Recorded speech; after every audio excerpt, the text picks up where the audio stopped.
here with actress and spokesperson for the National Organization of Rare Disorders. Patricia Richardson is here, and we started talking about this at the beginning of the show. Yeah. But can we just, for 1 second, humor me, and just because back in the day, I would come to the set and hang out with you guys and laugh so hard. It was so fun. It was such a fun set, didn't you think? Yeah, oh, absolutely. Those are my memories, though. What are yours? Yeah, well, you know, it was so funny because they asked me before, you know, what, it's so funny that memories that I do have. I was telling somebody before that I have a memory of before all the shows. It's so weird that a fond memory for me would be being nervous, but before all the shows, Tim and I were always really nervous, and we would pace back and forth before every show and just be nervous together, and the kids would be back there and we'd all be back there because you have to do a curtain call before you go out, and I just remember that there's something about the bonding that you have with everybody waiting, and you're thinking, oh, is this episode going to work, and is this thing that we changed at the last minute,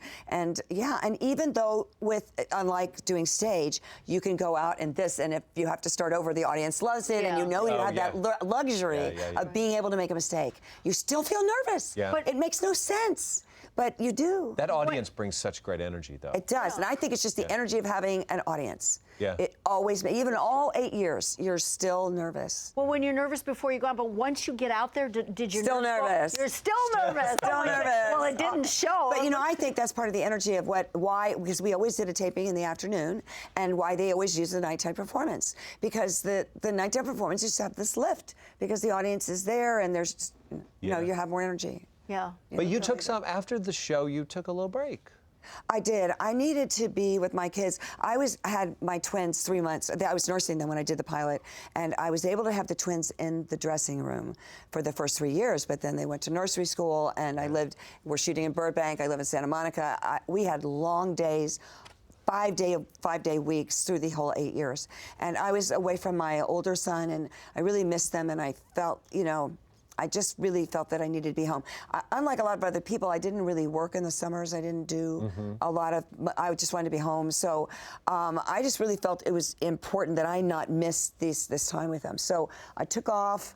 I worked a little bit, but not very much, a couple of years before I did Strong Medicine, which I did largely because it was already running. It was Lifetime, so it was sort of under the radar. It was an ensemble show, and they gave me a 4-day week. So I knew that I wouldn't have to be away from By the way, you said something, I just want to be home. Right. By the way, that isn't just. That is a big task to have when you have little ones to look after. I know how that feels. Yeah, and also by then I was kind of a single mom because I got divorced halfway through Home Improvement, and I had them, you know, 4 days a week, and I'm a single mom doing that, and you know, I never had live-in help the whole time. Yeah. So it was important for me to be I just, you know, if you have somebody living in, then you're taking care of them too. You know, you got another person.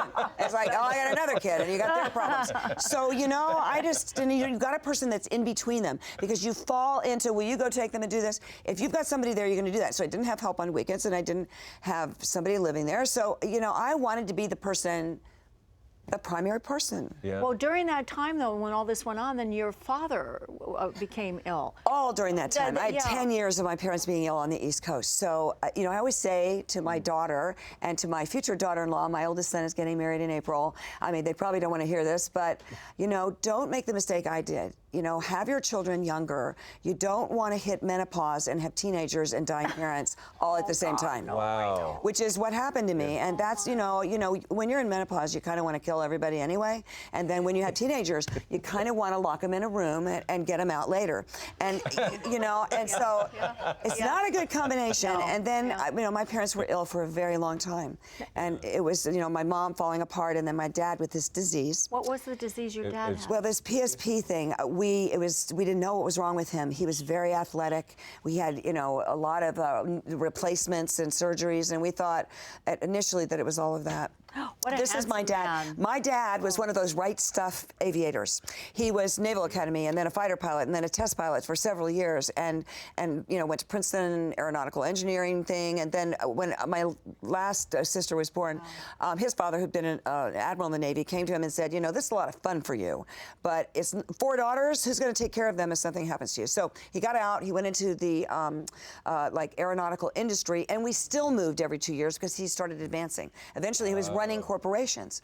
So that was what was really disturbing about watching this man who was, by the way, very controlling, but was always had all the answers, become a person who eventually couldn't talk, couldn't move.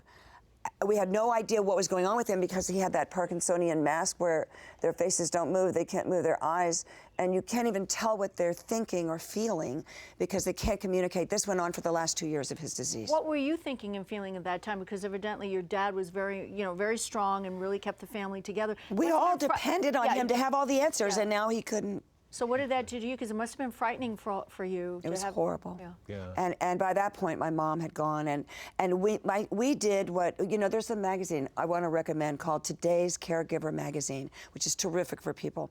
And Gary Bark, who does that magazine, calls it the professionalization of caregiving. My sisters and I worked out a deal where we in tandem went to go take care of him, and one of us would go, and then the next one, and the next one, so that there was somebody always there. And if you go to my article, there's an article I wrote in there, you can find out a lot about what I say about caregiving somebody from a distance. And that's a whole nother conversation we won't have today. There's no time. Well, but I want to talk a little bit about, I'm really here to talk about NORD, because National Organization of Rare Diseases helped our patient advocacy organization that I got involved with a lot. And NORD, there are 30 million Americans living with rare diseases like my dad. When we went through this, we thought, oh my God, we're the only people dealing with this disease. It's so rare. And then I learned through NORD that there are 30 million Americans, 10 million Canadians, millions of people around the world with 7,000 rare diseases, 2/3 of which affect children.